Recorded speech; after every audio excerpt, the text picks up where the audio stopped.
Hi hello welcome to T T academy. നമ്മൾ ഇന്നു മുതലുള്ള ഇൻ്റർവ്യൂവിൻ്റെ ക്ലാസ്സുകളിൽ വിദ്യാഭ്യാസ കമ്മീഷനുകൾ, കമ്മിറ്റികൾ, പാഠ്യപദ്ധതികൾ എന്നിവയെക്കുറിച്ചാണ് ഡിസ്കസ് ചെയ്യാൻ പോകുന്നത്. LP-UP ഇൻ്റർവ്യൂവിൽ വളരെയധികം പ്രാധാന്യമുള്ള ഒരു ഏരിയയാണ് ഈ കമ്മീഷനുകളും കമ്മിറ്റികളും പാഠ്യപദ്ധതികളും. ഈ ലേറ്റസ്റ്റ് ആയിട്ട് വന്നിരിക്കുന്ന ഖാദർ കമ്മീഷൻ, NEP 2020 ഒക്കെ വളരെ ആനുകാലിക പ്രാധാന്യമുള്ള മേഖലകളാണ്. ഇവയിൽ നിന്നെല്ലാം റാങ്ക് മേക്കിംഗ് ചോദ്യങ്ങൾ ചോദിക്കാനുള്ള സാധ്യതയും ഉണ്ട്. ഓരോ മാർക്കും നമ്മളുടെ റാങ്കിലുണ്ടാക്കുന്ന വ്യത്യാസം വളരെ വലുതാണെന്ന് നിങ്ങൾക്ക് എല്ലാവർക്കും അറിയാം. അപ്പോൾ ഈ വീഡിയോ കണ്ട് ഈ കമ്മീഷനുകൾ, കമ്മിറ്റികൾ, പാഠ്യപദ്ധതികൾ എന്നിവയെക്കുറിച്ച് ഒരു ധാരണ ഉണ്ടാക്കിയെടുക്കുക. അപ്പം ഇന്നത്തെ ഈ വീഡിയോയിൽ നമ്മൾ ഓവറോൾ ആദ്യത്തെ കമ്മീഷൻ, സ്വാതന്ത്ര്യാനന്തര ഇന്ത്യയിലെ ആദ്യത്തെ കമ്മീഷൻ തൊട്ട് ഇപ്പോൾ വന്നിരിക്കുന്ന ലേറ്റസ്റ്റ് ആയിട്ടുള്ള കമ്മീഷൻസ് വരെയാണ് ഒരു ടൈം ലൈൻ പോലെ പറഞ്ഞു വരുന്നത്. തൊട്ടടുത്ത വീഡിയോ തൊട്ട് ഓരോ കമ്മീഷനെ കുറിച്ചും ഡീറ്റെയിൽഡ് ആയിട്ട് നമ്മൾ ഡിസ്കസ് ചെയ്യുന്നതായിരിക്കും. അപ്പോൾ എല്ലാവരും വീഡിയോയിലേക്ക് കിടക്കുക. അപ്പം സ്വാതന്ത്ര്യാനന്തര ഇന്ത്യയിലെ വിദ്യാഭ്യാസ കമ്മീഷനുകളുടെ അടിസ്ഥാന വിവരങ്ങളാണ് ഈ വീഡിയോയിൽ ഡിസ്കസ് ചെയ്യുന്നത്. ആദ്യത്തെ കമ്മീഷൻ രാധാകൃഷ്ണൻ കമ്മീഷനാണ്. 1948-49 കാലത്താണ് ഈ കമ്മീഷൻ ഉണ്ടായിരുന്നത്. ഇതിന് ശേഷം വന്നത് മുതലിയാർ കമ്മീഷനാണ്. അത് 1952 ഇതിനുശേഷം ദേശീയ വനിതാ വിദ്യാഭ്യാസ സമിതി എന്ന് അറിയപ്പെടുന്ന ദുർഗാഭായ് ദേശ്മുഖ് കമ്മിറ്റിയാണ് വന്നത്. അത് 1958 ഇതിനുശേഷം വന്നതാണ് കോത്താരി കമ്മീഷൻ. 1964-66 കാലഘട്ടത്തിലാണ് ഈ കോത്താരി കമ്മീഷൻ ഉണ്ടായിരുന്നത്. നമുക്കെല്ലാവർക്കും അറിയാം, PSCയിൽ വളരെയധികം ഇമ്പോർട്ടൻ്റ് ആയിട്ടുള്ള ഒരു ഏരിയയാണ് ഈ കോത്താരി കമ്മീഷൻ. കോത്താരി കമ്മീഷനുമായി ബന്ധപ്പെടുത്തി നമുക്ക് നിരവധി ചോദ്യങ്ങൾ വന്നിട്ടുണ്ട്. അപ്പം നമുക്കും ഇൻ്റർവ്യൂവിലും വളരെയധികം പ്രാധാന്യമുള്ളൊരു മേഖലയാണ് ഈ കോത്താരി കമ്മീഷൻ. അപ്പം ഈ കോത്താരി കമ്മീഷൻ്റെ ശുപാർശയുടെ അടിസ്ഥാനത്തിലാണ് ആദ്യത്തെ ദേശീയ വിദ്യാഭ്യാസ നയം രൂപീകരിക്കപ്പെട്ടത്. അപ്പം ഇപ്പം വന്നിരിക്കുന്ന വിദ്യാഭ്യാസ നയം NEP 2020 ആണ്. അതെല്ലാവർക്കും അറിയാം. അപ്പം ആദ്യത്തെ വിദ്യാഭ്യാസ നയം വന്നത് 1968 NEP 1968. അപ്പം ഈ 1968 വരാൻ കാരണമാണ് ഈ കോത്താരി കമ്മീഷൻ. അപ്പം ഈ കോത്താരി കമ്മീഷൻ്റെ ശുപാർശയിലൂടെയാണ് ഈ ഒരു കമ്മീഷൻ അല്ലെങ്കിൽ വിദ്യാഭ്യാസ നയം വന്നത്.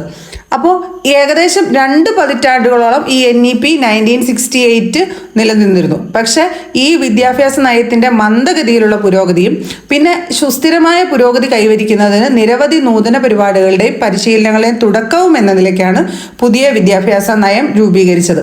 അപ്പം ഈ 1968 വിദ്യാഭ്യാസ നയം ഏകദേശം 20 വർഷത്തോളം ഉണ്ടായിരുന്നു. അപ്പം ഇതൊരു മന്ദഗതിയിലാണ് ഇതിൻ്റെ പുരോഗതി ഉണ്ടായത്. അപ്പം വളരെ നൂതനമായ പരിപാടികളോടെ പുതിയ ഈ ഒരു നയം പരിഷ്കരിച്ചു. 1968 നയം പരിഷ്കരിച്ചുകൊണ്ട് പുതിയൊരു നയം വന്നു. അതാണ് NEP 1986. അപ്പം NEP 1968 പിന്നെ NEP 1986. അപ്പം ഈ 1986 ഈ ഒരു വിദ്യാഭ്യാസ നയത്തെ വിലയിരുത്താനായിട്ട്, അതിൻ്റെ വളർച്ചയും പുരോഗതിയും അത് എങ്ങനെയൊക്കെ നടപ്പിലാവുന്നുണ്ടെന്നും വിലയിരുത്താൻ വേണ്ടി ഒരു കമ്മിറ്റിയെ നിയമിച്ചു. ആ കമ്മിറ്റിയാണ് പ്രവർത്തന പദ്ധതി 1992 എന്ന് അറിയപ്പെടുന്നത്. Program of action 1992. അപ്പം നമ്മുടെ NEP 1986 വിലയിരുത്താൻ വന്ന കമ്മിറ്റിയാണ് പ്രോഗ്രാം ഓഫ് ആക്ഷൻ 1992. പിന്നെ ഈ ഒരു കമ്മിറ്റിക്ക് പുറമെ അല്ലെങ്കിൽ ഈ ഒരു ആക്ഷൻ പ്രവർത്തന പദ്ധതിക്ക് പുറമെ 1992 ഒരു വേറൊരു കമ്മിറ്റിയും കൂടെ വന്നിട്ടുണ്ട്.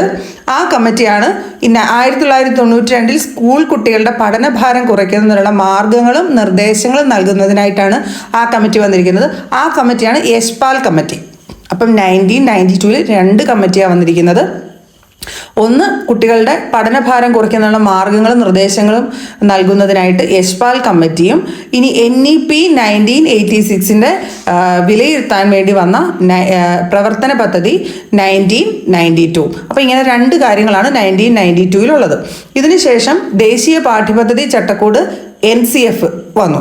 അപ്പം ഈ ദേശീയ പാഠ്യപദ്ധതി ചട്ടക്കൂട് വിദ്യാഭ്യാസത്തെ സമഗ്രമായി നവീകരിക്കുന്നതിനുള്ള ഒരു ഉപാധിയായിട്ടാണ് വന്നത്. അപ്പം ഈ ചട്ടക്കൂട് വന്നത് 2000-ലാണ്. Curriculum framework for school education 2000 എന്ന വിദ്യാഭ്യാസ നയത്തെ പരിഷ്കരിച്ചുകൊണ്ട് പിന്നീട് ആദ്യം വന്നത് ഈ 2000-ലാണ്. അതിനെ പരിഷ്കരിച്ചുകൊണ്ട് അതിന് വലിയ കാര്യമായിട്ട് പ്രാവർത്തികമാക്കാൻ സാധിച്ചില്ല. അപ്പോൾ ഈ 2000-ലെ ഈ NCF-നെ പരിഷ്കരിച്ചുകൊണ്ട് 2005 ദേശീയ പാഠ്യപദ്ധതി ചട്ടക്കൂട് നിലവിൽ വന്നു. NCF 2005 നിലവിൽ വന്നു. അതായത് ഈ NCF വന്നതിൻ്റെ ഭാഗമായിട്ട് ഓരോ സംസ്ഥാനങ്ങളിലും പാഠ്യപദ്ധതി ചട്ടക്കൂട് തയ്യാറാക്കാൻ വന്നു. NCF 2005-ൻ്റെ ഭാഗമായിട്ട് ഓരോ സംസ്ഥാനങ്ങളിലും പാഠ്യപദ്ധതി തയ്യാറാക്കാൻ വന്നു. ആ പാഠ്യപദ്ധതിയാണ് കേരള പാഠ്യപദ്ധതി ചട്ടക്കൂട് 2007 അല്ലെങ്കിൽ KCF 2007 എന്ന് അറിയപ്പെടുന്നത്. NCF 2005-ൻ്റെ ഭാഗമായിട്ട് കേരളത്തിൽ വന്ന പാഠ്യപദ്ധതിയാണ് കേരള പാഠ്യപദ്ധതി ചട്ടക്കൂട് 2007 അഥവാ KCF 2007. ഇതിൻ്റെ ഇടയിൽ നമ്മൾ ഓർത്തു വെക്കേണ്ട ഒരു കാര്യമാണ് വിദ്യാഭ്യാസ അവകാശ നിയമം 2009. ഇപ്പോൾ 2009-ലെ വിദ്യാഭ്യാസ അവകാശ നിയമം ഇതിൻ്റെ ഈ ഒരു ടൈം ലൈൻ്റെ ഇടയിൽ തന്നെ നമ്മൾ ഓർത്തു വെക്കണം. അപ്പം നമ്മൾ വിദ്യാഭ്യാസ മേഖലകളിലെ ഓരോ കമ്മീഷൻസും പുരോഗതിയും നമ്മൾ ഓർഡറിൽ പഠിച്ചു വരുവാണ്. അപ്പം അതിൻ്റെ ഇടയിൽ തന്നെ ഇമ്പോർട്ടൻ്റ് ആയിട്ട് വരുന്ന ഒരു കാര്യമാണ് വിദ്യാഭ്യാസ അവകാശ നിയമം 2009. അപ്പം ഈ NCF 2005 വിദ്യാഭ്യാസ അവകാശ നിയമം എന്നിവയുടെ പശ്ചാത്തലത്തിൽ അധ്യാപക വിദ്യാഭ്യാസമുള്ളവർ ചട്ടക്കൂട് രൂപീകരിക്കപ്പെട്ടു.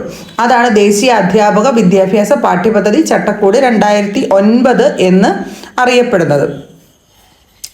ഇനി KCF-നെ അവലോകനം ചെയ്യുകയും ഈ വിദ്യാഭ്യാസ നയത്തിൻ്റെ പോരായ്മകൾ പരിഹരിക്കുന്നതിനും വിദ്യാഭ്യാസത്തെ കൂടുതൽ ഫലപ്രദമാക്കുന്നതിനും വേണ്ടി പുതിയ വിദ്യാഭ്യാസ നയം അവതരിപ്പിച്ചു. അതാണ് KCF 2013. അപ്പോൾ KCF 2007-നെ പരിഷ്കരിച്ചുകൊണ്ട് KCF 2013 വന്നു.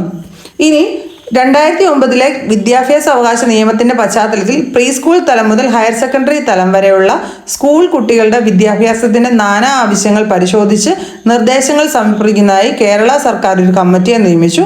അതാണ് ഇപ്പോഴത്തെ ഖാദർ കമ്മിറ്റി 2017. അപ്പം ഖാദർ കമ്മിറ്റി ഇപ്പം ലേറ്റസ്റ്റ് ആയിട്ട് നിയമിതരായ റിപ്പോർട്ട് സമർപ്പിച്ച ഒരു കമ്മിറ്റിയാണ്.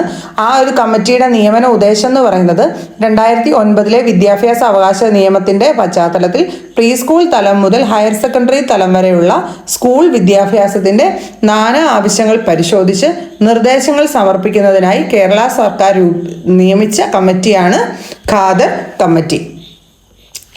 ഇനി 21-ാം നൂറ്റാണ്ടിലെ വെല്ലുവിളികളെ നേരിടുന്നതിനായി ഇന്ത്യയെ സജ്ജമാക്കുന്നതിൻ്റെ ഭാഗമായി ദേശീയ വിദ്യാഭ്യാസ നയം 1986-ന് പകരം പുതിയ വിദ്യാഭ്യാസ നയം രൂപീകരിച്ചു. അതാണ് ദേശീയ വിദ്യാഭ്യാസ നയം 2020 അഥവാ NCF 2020 എന്നറിയപ്പെടുന്നത്.